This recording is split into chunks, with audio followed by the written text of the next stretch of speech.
बंधुओं देखो, गीता के अंत में भगवान श्री कृष्ण अर्जुन से कहते हैं, अर्जुन मैंने तुमको इतनी सारी बातें बताई, इतना ज्ञान दिया, तुम्हें क्या प्राप्त हुआ? तो अर्जुन एक बात कहता है, नष्टप मोह स्मृतिर लब्धा। हे नाथ, आपने जो भी कुछ मुझे सुनाया उससे मेरा मोह नष्ट हुआ, लेकिन आपने जो कुछ भी मुझे बताया वो मुझे याद है ऐसा नहीं है, मुझे एक एक श्लोक याद नहीं है, एक एक बात याद नहीं है, पर मेरे पास में आपने मुझे ज्ञान दिया, ये स्मृति है, ये संस्मरण है। यहां 2 दिन में जो बातें बताई गई हो सकता है कई लोगों को याद रहे, क्योंकि टॉपिक ही ऐसा लिया है 10 लक्षण। कई बार स्वच्छंद कथा होती है तो लोगों को याद नहीं रहता कि महाराज जी ने कथा में क्या सुनाया, पर स्मृति याद रहती है। स्मृति कैसी होती है? कथा में एक ऐसी कोई बात आई थी कि आंखों से आंसू आ गए थे, कथा जब हो रही थी बाहर वर्षा हो रही थी, लोग बाग सब ऐसे बैठे थे, भोजन में ये बना था, महाराज जी ने ऐसे एक भजन गाया था, एक कीर्तन सुनाया था। ये स्मृतियां होती हैं, ये यादें। कहते हैं सत्संग भले ही याद ना हो, लेकिन उसकी स्मृति भी अगर याद रहती है ना तो भी कल्याण हो जाता है। आपको केवल ये स्मरण रहे, ऐसा ऐसा सब व्यवस्था थी, ऐसा टाउन, ऐसा हॉल था, ऐसी उसमें आकृति थी, ऐसे लोग गए थे, हम ऐसे ऐसे सिचुएशन से भाग के आए थे, हम ऑफिस में झूठ बोल के गए थे, घर पे ये बोल के गए थे। ये स्मृतियां जो है ना, ये स्मृतियां ही कल्याण कर देती हैं। बंधुओं, प्रेमी आपस में जब मिलते हैं तो उनके बीच वार्ता क्या हुई ये 20 साल बाद शायद याद नहीं रहता, पर प्रेमी जब आपस में मिले तो उस समय हवा कैसी थी, उस समय प्रकृति कैसी थी, उस समय कैसा था, उस समय माहौल कैसा था, वो याद रहता है। और वो प्रेमी उसी बात को याद करके खुश हो जाते हैं। 25 साल हो गए, एनिवर्सरी होती है दंपतियों की, तो 25 साल बाद उनके बच्चे पूछते हैं आपकी शादी कैसी हुई थी, तो सोचते हैं, याद करते हैं, हाँ ऐसा हुआ था, हमारी बारात में ये हो गया था, हम घोड़े पे बैठे थे, तुम्हारे चाचा जी ने पटाखा फोड़ दिया था, घोड़े से गिर गए थे हम, तुम्हारी मम्मी ऐसे आई थी, मेरा गुलाब जामुन खा गई थी। तो बातें क्या हुई ये इतना याद नहीं रहता, चर्चाएं क्या हुई ये इतना याद नहीं रहता, लेकिन उस समय स्थिति क्या क्या थी वो याद आती है, और उस स्मृति से बिल्कुल वो ताजा हो जाता है।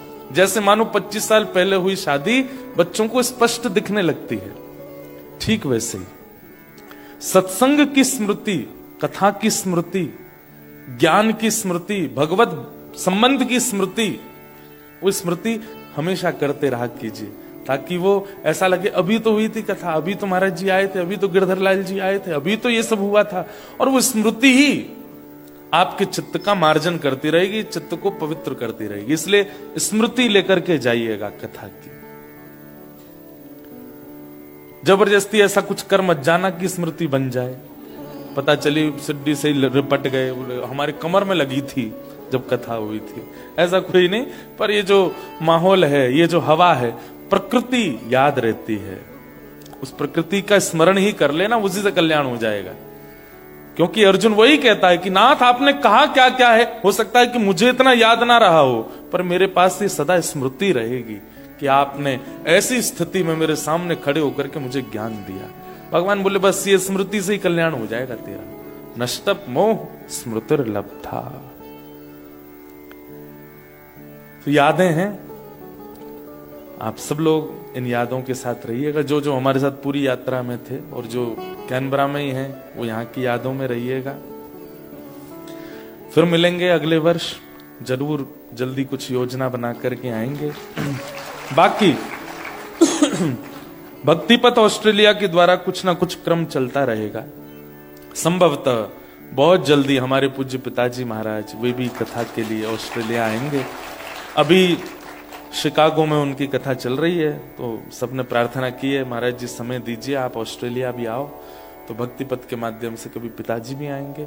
और फिर सिडनी में व्रज का निर्माण हो रहा है भक्तिपथ के द्वारा, जहां पर अब क्या क्या हो रहा है ये तो मैं बता, तो सिडनी में भी बताया था, पर मेरे को एक मन में बात आई कि भाई कार्य करने के बाद कार्य को हल्ला करने दो, हम पहले से हल्ला क्यों करें।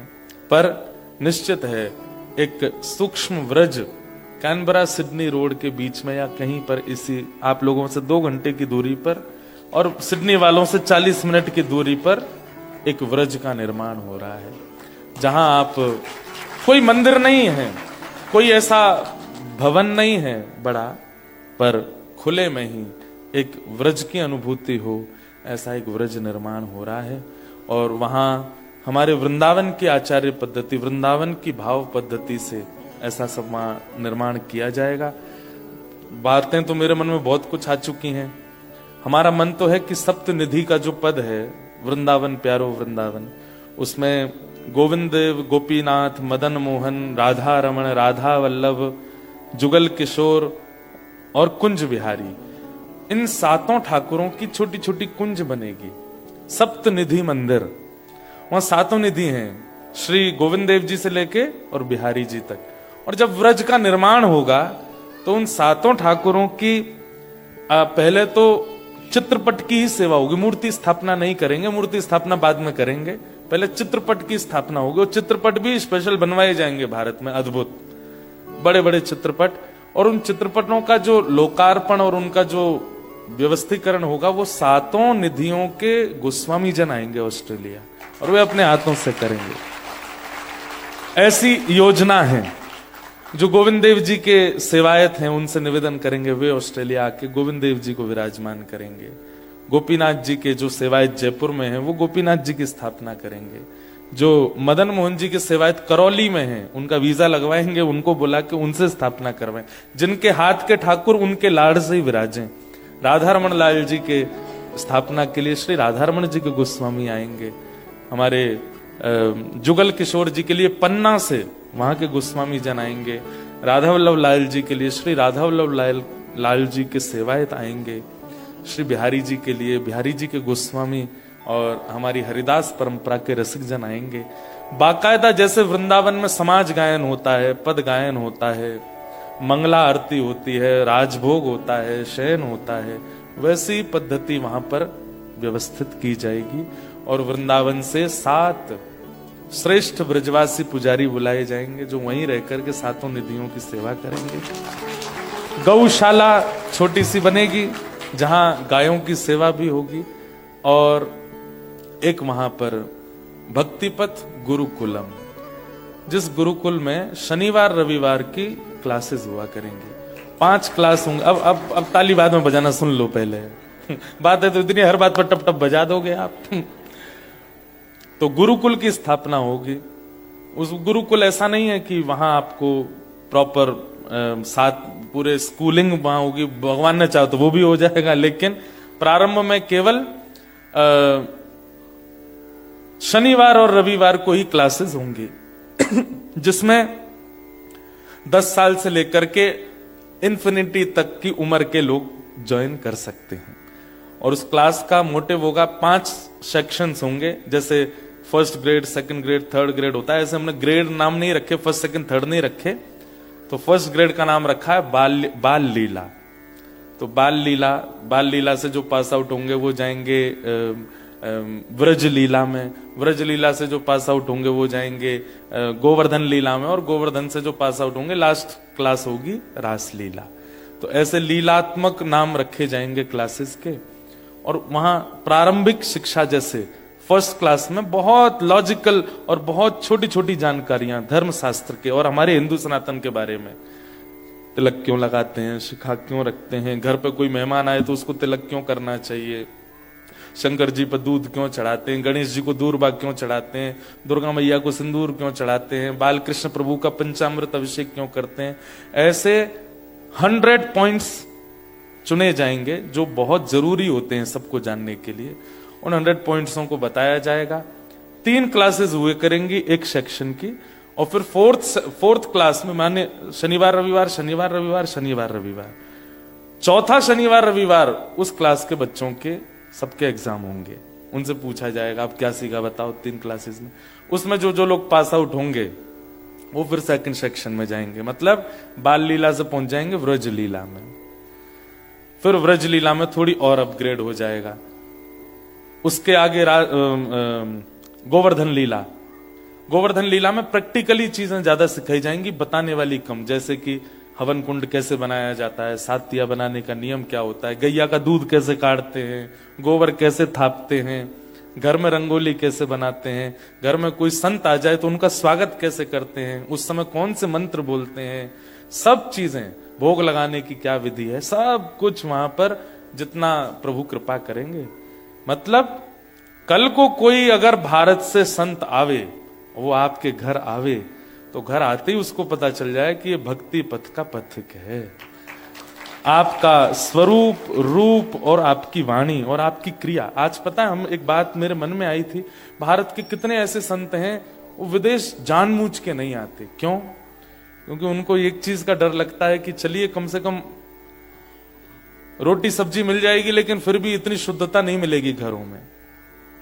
तो यहां आप लोगों की मजबूरी कि आप यहां से जा नहीं सकते, लेकिन आप लोगों को धर्म से दूर भी तो नहीं रहना है। इसलिए संत महापुरुष और वृंदावन के वक्तागण यहां आ सके, उनकी व्यवस्था के लिए भक्ति पथ की एक गुरुकुलम की व्यवस्था होगी। जहां से कल को कैनबरा किसी को आना है तो पहले ही हमें पता चल जाए कि कोई महापुरुष गए हैं कनाडा, तो ऑस्ट्रेलिया, तो हम उनको कह सकें कैनबरा में उनके यहां रुकना है आपको। उनके यहां रुकेंगे तो आपकी अनुकूल व्यवस्था होगी, प्रसाद होगा, अप्रस्था होगी, सब कुछ होगा। तो जब पता चलेगा भारत में भी संतों को जो ओवरसीज नहीं जाते हैं कि भाई ऑस्ट्रेलिया में ऐसी व्यवस्थाएं हो रखी हैं, तो वो भी मन बनाएंगे चलिए हम भी चलते हैं। और उनका आगमन, उनका दर्शन, उनका श्रवण कितनों का कल्याण यहां पर करेगा। तो इन भावनाओं से ये भक्ति पथ व्रज का निर्माण ऑस्ट्रेलिया में प्रारंभ हो जाएगा, संभवतः राधाष्टमी के बाद। राधाष्टमी तक अभी उसकी योजनाएं बन रही हैं और हो सकता है राधाष्टमी पर ही उसका, क्योंकि श्री किशोरी जी ही प्रकट करेंगी वृंदावन को। तो श्यामा हृदय कमल सो प्रगट्यो, श्याम हृदय कुभार, वृंदावन प्यारो वृंदावन। तो संभवतः राधाष्टमी के दिन अनाउंसमेंट होगा कि ऑस्ट्रेलिया व्रज कहां बन रहा है, भक्ति पथ व्रज, और कैसे बन रहा है उसका निर्माण। और उससे पहले ही योजनाएं बन गई तो हो सकता है राधाष्टमी को आप सबको बुला लिया जाए और हम देखेंगे जैसे आप छुट्टी लेके यहाँ आते हो वैसे हम छुट्टी लेके आ जाएंगे एक दिन की। हमारी तो लगातार कथाएं हैं भारत में, यहां से जाने के बाद आना बहुत मुश्किल है, लेकिन फिर भी कुछ ना कुछ छुट्टी मार के आएंगे हम भी, लीव डाल के। तो कुछ ना कुछ योजना बनेगी, बाकी लाल जी की जैसी इच्छा होगी वैसा क्रम बनेगा। बोलो वृंदावन बिहारी लाल। आइए इस पूरी यात्रा के विश्राम सत्र में प्रवेश करते हैं। कल हम लोगों ने दशकम धर्म लक्षणम, 10 लक्षणों पर चर्चा प्रारंभ की थी, जिसमें से हमने कितने लक्षण सुन लिए थे? कौन कौन से? धृति, क्षमा, दमोस्तेयम, अस्तेयम, शौच, इंद्रिय निग्रह, धी विद्या, सत्यम, क्रोध, दशकम धर्म लक्षणम। और हमने यहां पर एक बात कही थी कि जिनको हरिप्रिय बनना है, ठाकुर जी का प्रिय बनना है, ये 10 लक्षण आपके अंदर आने चाहिए। और हमारा ऐसा मानना है कि प्रथम लक्षण बहुत बहुमूल्य, बहुत जरूरी है। कौन सा? धैर्य। वो आ गया ना तो बाकी के धीरे धीरे आपके अंदर आने लग जाएंगे। लेकिन प्रथम नहीं आया और आपको लगता है कि आपके अंदर दूसरा है, आपके अंदर तीसरा है, आपके अंदर 5वां है, तो शायद आपको लगता है कि वो आपके अंदर है, पर वो है नहीं। तो कल हम लोगों ने 3 लक्षणों के बारे में चर्चा की, धृति, धैर्य, क्षमा, और तीसरा था दम। दम यानी कि इंद्रियों की इच्छाओं को रोकना। अब चौथा लक्षण आता है अस्तेयम। कौन सा? अस्तेयम का मतलब होगा चोरी ना करना। आप कहोगे ये तो ऐसी बड़ी बात बोल रहे हो महाराज जी, हम तो चोरी थोड़ी करते हैं। आपको क्या लगता है धन की चोरी ही चोरी होती है? आपको क्या लगता है केवल किसी की वस्तु चुराना ही चोरी थोड़ी होती है? किस किस को चोरी कहते हैं? जैसे क्रेडिट्स लेना, यह भी एक चोरी है।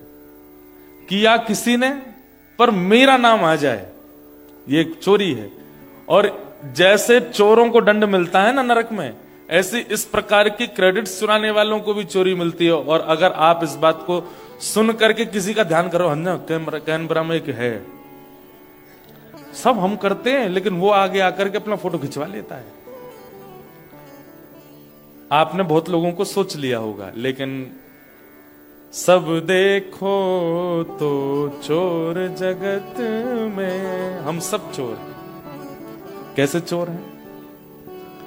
आप ऑस्ट्रेलिया आ गए, यहां पे घर बनाया, व्यापार सेटल कर दिया, बच्चों को सेट कर दिया। कल को किसी ने कहा, बोले भैया तुमने बहुत व्यवस्थित कर लिया सब कुछ, सब ठीक है, भगवान की कृपा है। कहते तो हैं पर मन से मानते नहीं है इस बात को। अगर आप मानते हैं कि ठाकुर जी की कृपा है तो आप गिनाओगे नहीं। बुरा नहीं मानिएगा, आप में से कई लोग बताने लग जाते हैं, हम जब आए थे ना यहां पर तो हमारे पास इतनी व्यवस्था नहीं थी, ये नहीं था महाराज जी, मैं तो फुटपाथ पर सोया था, मैं तो केवल जो है यहाँ वेजिटेरियन के ऑप्शन नहीं थे, हम जैम बटर लगा लगा के खाते थे ब्रेडों पे, और ऐसे करते थे ऐसे करते थे, ऐसा कर करके मैंने यहाँ पर बसा, अब जाकर के ये सब बन गया महाराज जी। मैंने कहा आपने, नहीं सब है कृपा ठाकुर जी की। तो फिर आपने इतना गिनाया क्यों? हम सब चोर हैं, कृपा सब ठाकुर जी करते हैं। आप मैं व्यवस्थित होकर के यहां कैनबरा में कथा सुन रहे हैं, कराने वाले आयोजक सोच सकते हैं मैंने वेन्यू बुक किया था, मैंने इतने डॉलर दिए थे। मैं ये सोच सकता हूं कि मैं भारत से चल करके आया था, किसी से भी 1 रुपया नहीं लिया, अपने खर्चे कर करके भी मैंने कथाएं सुनाई हैं। ये आपका और मेरा अभिमान, और ये आपका मेरा अपने लिए क्रेडिट लेना, ये चोरी है। ठाकुर जी कह रहे हैं मेरी इच्छा ही नहीं हुई होती तो तुम कर पाते? ये सब नहीं कर सकते। हम सब चोर हैं संसार में। इसलिए अस्तेयम पर मैंने बहुत चिंतन किया इस विषय पर। मैंने कहा चौथा लक्षण जो है, हम चोरी तो करते नहीं है, तो फिर इसका विस्तार समझाऊं कैसे मैं सबको? तब मन में गिरधर लाल जी ने ये भावना प्रकट की। किसने कहा तुम चोरी नहीं करते? करने वाले सब ठाकुर जी हैं, सब उन्हीं की इच्छा से होता है, पर हम अपने क्रेडिट्स ले लेते हैं कि हमने ऐसा किया, हमने ये किया, हमने वो किया। ये चोरी है। दूसरी चोरी सुनिएगा। कई बार ऐसा होता है, आप किसी से कुछ सीखते हैं और सीखने के बाद जब आप अपनी लाइफ में इंप्लीमेंट करते हैं और आपसे कोई और इंप्रेस्ड हो जाता है, तो आप उसको भूल जाते हैं जिसने आपको सिखाया था, जिसने आपको बताया था। उसका मेंशन कहीं भी नहीं होता। यह भी एक चोरी है। सामान्यतः आप किसी के घर गए, उसके घर पर कुछ अच्छा देख करके आए, उस घर की वाइब्रेशन आप फील करके आए और आपने मन में सोचा मेरे घर की भी ऐसी ही हो, और फिर वहां आप परख करके आए, लाइटिंग ऐसी थी, सोफाज ऐसे थे, खुशबू ऐसी थी, आदि आदि ऐसा था। अब आपने आकर के अपने घर को व्यवस्थित किया। जैसे आपके घर कोई और आया, उसने कहा अरे वाह आपका घर तो, मेरी बचपन से ही फीलिंग्स थी ऐसी। ये चोरी है। नहीं थी आपकी फीलिंग, आप कहीं से सीख के आए हो। और उचित है जिसमें पहले दूसरे तीसरे लक्षण नहीं है, उसमें ये चौथा नहीं आएगा, वो अपना ही क्रेडिट लेगा। नहीं नहीं मैंने ही किया है सब। क्या हम तो इतने घरों में जाते हैं ना, तो मैं पहले ही परख लेता हूं, आपका घर बहुत अच्छा है महाराज जी, पूरा इंटीरियर मैंने ही किया। मैं समझ जाता हूं नहीं कर सकता बेटा, कहीं से तो देख करके आया था, लेकिन मेंशन कहीं भी नहीं है। ये मेरा तरीका है। बड़े घरों में जब जाते हैं हम तो ऐसे ही परखता हूं मैं। लेकिन कई लोग होते हैं वो मेंशन कर, महाराज जी मैं आपको बताऊं सत्य बात, एक बार मैं वहां गया था, वहां एक का घर मैंने देखा और उसका घर देख करके मुझे अच्छा लगा, वहीं से ये भाव मेरे मन में आया और मैंने कहा ये अच्छा।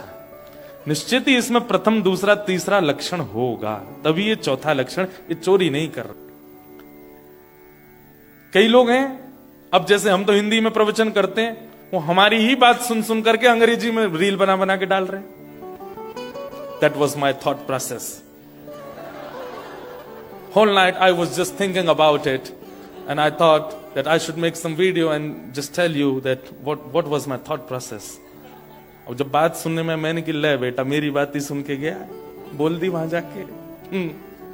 तो ऐसे कई लोग होते हैं, ये सब चोरी कहलाती है, जहां पर आप अपने किए का क्रेडिट ले लेते हैं, ये मैंने किया।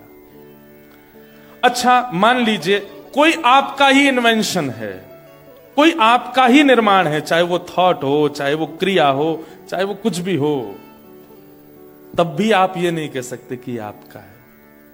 वो थॉट प्रकट करने वाले भी तो श्री कृष्ण हैं, वो विचार प्रकट करने वाले, आपको पॉजिटिव ऑरा देने वाले, आपको इतना विचारशील बनाने वाले, उसके लिए भी श्री कृष्ण हैं। इसलिए बोलते तो बहुत हैं कि उनकी कृपा, लेकिन मानिए भी कि हां, उन्होंने ही करवाया है। ओ पालनहारे निर्गुण और न्यारे, तुमरे बिन हमरा कौन नहीं। क्योंकि आपकी ही कृपा से विचार आते हैं, आपकी कृपा से ही कर्म होता है, आपकी कृपा से ही मैं देख पाता हूं, आपकी कृपा से ही मैं बोल पाता हूं, आपकी कृपा से ही मैं ये क्रिया कर पा रहा हूं। आप ही करते हैं हमरी उलझन। अच्छा, कभी कभी ठाकुर जी पता क्या करते हैं, अच्छा सब तैने किया, चल ठीक है, अब करके दिखा। फिर वही पूरी दुनिया को मोटिवेट करने वाला जब खुद उलझ जाता है, तब ठाकुर जी से कहता है हमरी उलझन सुलझाओ मोहन। ठाकुर जी क्यों, पूरी दुनिया को तो बड़ा मोटिवेट किया था तेने, खुद सुलझ जा। रावण, सोने की नगरी उसके पास, देवी देवता उसके यहां पर ऐसे चाकरी करते थे जैसे बड़े बड़े घरों में नौकर लगे रहते हैं, ऐसे बड़े बड़े देवता रावण के यहां चाकरी में रहते थे। लेकिन उसको ले डूबा तो केवल यही कि ये सब मैंने किया है। नहीं, ये उसके पूर्व काल का या किसी समय का या उसके पूर्वजों का पुण्य था जो उसको भोगना था। और जैसे वो भोग पूर्ण हुआ, रावण जैसी दुर्गति किसी की नहीं हुई, आज तक पुतला जलता है उसका। एक बार मरा नहीं, हर साल मरता है रावण, हर साल उसका वध। और हर साल एक जगह नहीं मरता है, पूरी दुनिया में मरता है। ऐसी दुर्गति किसी की नहीं हुई। इसलिए भैया चोरी नहीं करनी है। सूरदास जी का पद है, सब लोग गाना मेरे साथ।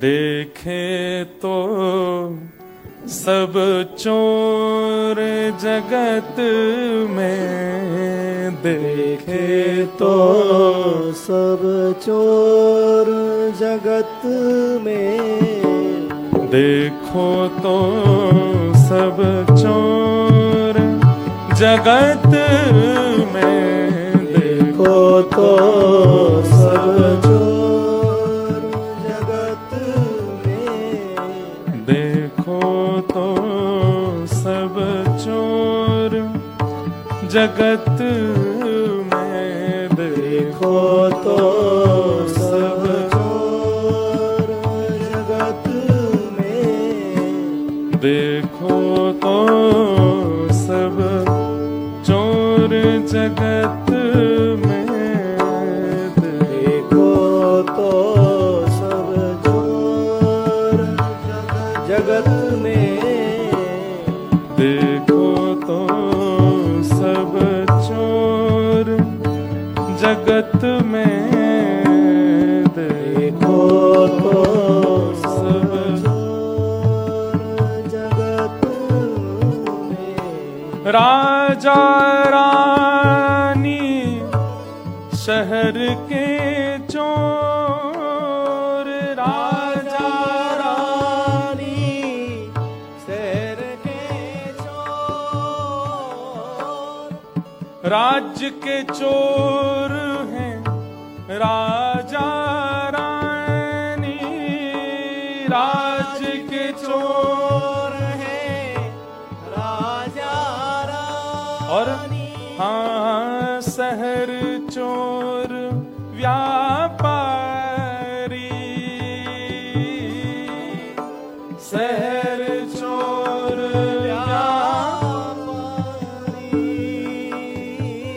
राज्य के चोर कौन है? राजा रानी। क्यों? पूरे राज्य को चलाने के नाम पर कर लेते हैं सबसे टैक्स, लेकिन बड़े बड़े पैलेसेस में रहते हैं, बड़ी बड़ी सुख सुविधाओं में रहते हैं, बड़ी बड़ी गाड़ियों में चलते हैं, हर प्रकार की सुख सुविधा किस नाम पर रहती है? भाई ये राजा हैं, इनको कोई दिक्कत नहीं होनी चाहिए, इनको कुछ हो गया तो राज्य कौन चलाएगा? लेकिन जितनी होनी चाहिए उससे अधिक व्यवस्थाओं में रहते हैं। किससे लेते हैं वो व्यवस्थाओं का कर? राज्य के लोगों से ही तो लेते हैं। इसलिए राज्य के चोर हैं राजा रानी, शहर चोर व्यापारी। व्यापारी जन बुरा नहीं मानना, हाँ? सबका नाम है इसमें, सबकी बारी आएगी, सुनिएगा। शहर चोर व्यापारी मतलब अब टूरिस्ट जगह होती है तो वहां पर व्यापारियों का एक ही दिमाग चलता रहता है, ऐसा क्या टांगे हम बाहर कि आने जाने वाले लोग आकर्षित हों और खरीदें, या फिर ऐसा खिलौना बाहर रख देंगे कि बड़े नहीं होंगे तो बच्चे तो रोएंगे और रो रो करके माता ये चाहिए मुझे तो लेके चलो। और जब जैसे ही बच्चा रोना शुरू करता है माता पिता को पकड़े व्यापारी बड़ा खुश, हम आजा वो और 2-4 दिखा देता है तो बच्चा और मचल जाता है।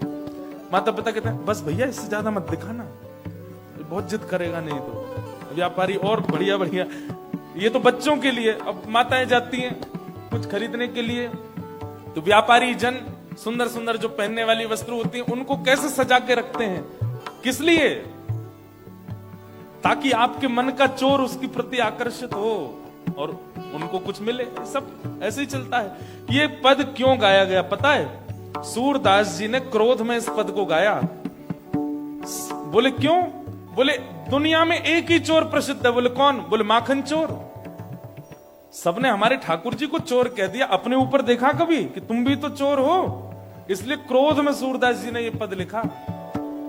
देखो तो सब चोर जगत में, देखो तो सब चोर जगत में, 5 चोर सबके ही अमाही, 5 चोर सबके ही अमाही। बताओ कौन कौन से हैं ये 5 चोर हमारे अंदर? रूप, रस, स्पर्श, गंध और शब्द। ये 5 चोर हमारे अंदर हैं। पहला रूप, देखने के लिए। दूसरा रस, खाने के लिए। तीसरा स्पर्श, रूप, रस, स्पर्श, गंध, सूंघने के लिए। रूप, रस, स्पर्श, गंध और शब्द सुनने के लिए। ये 5 चोर सबके चित्त में है। ऐसा हो ही नहीं सकता कि किसी के अंदर ये 5 चोर एक्टिव ना हो। जिसके ये 5 चोर डीएक्टिव हो जाते हैं वही तो योगी कहलाता है, वही तो साधक कहलाता है। हम सब साधक नहीं है, योगी नहीं है। योग के द्वारा, मेडिटेशन के द्वारा लोग करते क्या है? इन 5 चोरों को डीएक्टिव करते हैं। हम सबके एक्टिवेटेड हैं। 5 चोर सबके ही अमाही, 5 चोर सबके ही अमाही। कौन पुरुष कौन नारी, कौन पुरुष कौन नारी, जगत में देखो तो सब चोर जगत में, देखो तो सब चोर। और अंत में सूरदास जी कहते हैं जगत में सब चोर हैं, लेकिन चोर घोषित किसको कर दिया? ठाकुर जी। हे सब मिल चोरी करी शाम की, सब मिल चोरी करी शाम की। क्यों? छोटे बच्चे नटखट होते हैं। ये नटखट किसने बनाया बच्चों को? ठाकुर जी। ये नटखटपना कहां से चोरी किया? ठाकुर जी से। युवाओं में एक आकर्षण होता है, लोग उनसे खिंचे चले जाते हैं। ये युवाओं का रूप का आकर्षण, पहनावे का आकर्षण, चलने का आकर्षण, ये नट जैसी स्थिति करना अपने बालों के द्वारा, नेत्रों के द्वारा, हंसी के द्वारा, चाल ढाल के द्वारा दूसरों को आकर्षित कर लेना किसने सिखाया? ये नटवर वपु श्री कृष्ण ने।